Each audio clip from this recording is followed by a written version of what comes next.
পৰাগজ্যোতি দাসৰ বলিষ্ঠ সাংবাদিকতাই যি শাসক গোষ্ঠী বা বিভিন্ন সংস্থাৰ লগত তেওঁৰ যে মতভেদ হৈ পেলাই আজিৰ দিনটোতে তেওঁৰ মৃত্যুবৰণ হৈছিল, তাক আমি গভীৰভাৱে শ্ৰদ্ধাঞ্জলি জনাইছোঁ আজি। আৰু মোক লুট পৰিয়ালে বকো সাংবাদিক গোষ্ঠী মাতি আনি বন্তি প্ৰজ্বলন কৰিব দিয়াৰ কাৰণে মই তেওঁক আজি তেওঁৰ চৰণত এটা সেৱা লৈছোঁ আৰু গভীৰ দুখ প্ৰকাশ কৰিলোঁ। আৰু এই অসমত এই যে দুষ্কৃতি দলে তেওঁক মৃত্যুবৰণ কৰিলে, তাক আমি আজিও সহজভাৱে ল'ব পৰা নাই আৰু ইয়াক আমি গভীৰভাৱে গৰিহণা জনাইছোঁ। এনেকুৱা এটা বিশ্বস্ত সাংবাদিকতাই আমাৰ অসমক উজ্জ্বল ভৱিষ্যতৰ ফালে আগবঢ়াই লৈ গৈছিল।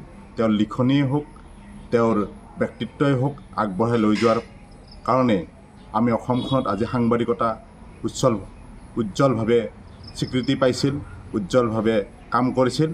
আৰু এই তেওঁৰ যি যুগমীয়া কাম কাজে আমাক প্ৰেৰণা জনাইছে আৰু এই প্ৰেৰণাই আজি আমি তেওঁক সুঁৱৰিবৰ কাৰণে আমি বাধ্য হৈছোঁ।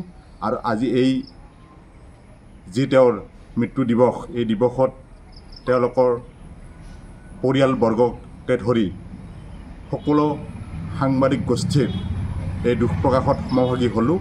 আৰু এই দুখ সমভাগী হোৱাই তেওঁৰ আত্মাই স্বৰ্গত ভালদৰে থাকক, তাকে আমি কামনা কৰিছোঁ।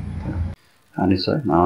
আমাৰ 1996 চনত আজিৰ দিনটোতে আমাৰ প্ৰয়াত পৰাগ কুমাৰ দাসদেৱক আততায়ীয়ে গুলীয়াই হত্যা কৰিছিলে। তেওঁৰ কৰ্মক্ষেত্ৰতেই বুলি ক'ব পাৰি। তেওঁ সেইখিনি সময়ত হাতত কলম লৈ পেলাই অসমৰ নিষ্পেষিত জনতাৰ কাৰণে, অসমৰ দুৰ্বল শ্ৰেণীৰ মানুহৰ মুকুতিৰ কাৰণে যথেষ্ট সবলভাৱে যুক্তিনিষ্ঠভাৱে নিজৰ লেখনি প্ৰকাশ কৰিছিল। এটা সংবাদ মাধ্যমকে তেওঁ মাধ্যম হিচাপে গ্ৰহণ কৰি নিষ্পেষিত জনতাৰ কাৰণে এটা গণ আন্দোলন গঢ়ি তুলিছিল। আৰু হয়তো ঠিক তেনেকুৱা এটা মুহূৰ্তত সেইখিনি সময়ত কোনোবা নহয় কোনোবাজন তেওঁৰ শত্ৰু হৈ উঠিছিল, হয়তো সাহসপুষ্টও হ'ব পাৰে সেইখিনি সময়ত, নতুবা বিভিন্ন ধৰণৰ এজেঞ্চিবিলাক হ'ব পাৰে, যাৰ কাৰণে তেওঁৰ সেই বলিষ্ঠ কলমক নিথৰ কৰি দিবৰ কাৰণে তেওঁক হত্যা কৰা হয়।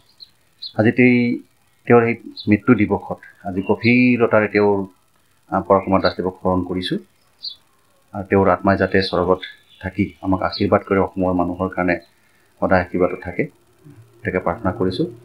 আৰু তেওঁৰ যিটো পৰিয়াল, আমাৰ মিতিৰ কুটুম আছে, আত্মীয় কুটুম্ব আছে, তেখেতৰ গভীৰ সমবেদনা জ্ঞাপন কৰিছোঁ।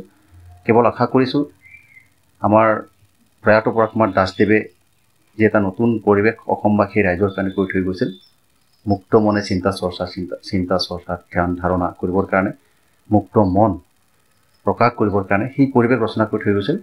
আৰু যাৰ কাৰণে আজি হয়তো আমাৰ অসমবাসী ৰাইজে নিজৰ মনৰ কথা মুক্তভাৱে ক'ব পাৰে, নিজৰ মনৰ চিন্তা ধাৰণাখিনিক মুক্তভাৱে লিখনিৰ জৰিয়তে হওক বা অন্য ক্ষেত্ৰতে হওক প্ৰকাশ কৰিব পাৰে।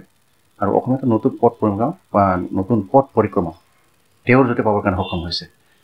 তেওঁ মাত্ৰ 35 বছৰ বয়সত আমাৰ মাজৰ পৰা আঁতৰি গ'ল আৰু অসমৰ কাৰণে যথেষ্ট এইটো ক্ষতিকাৰক হৈছিল।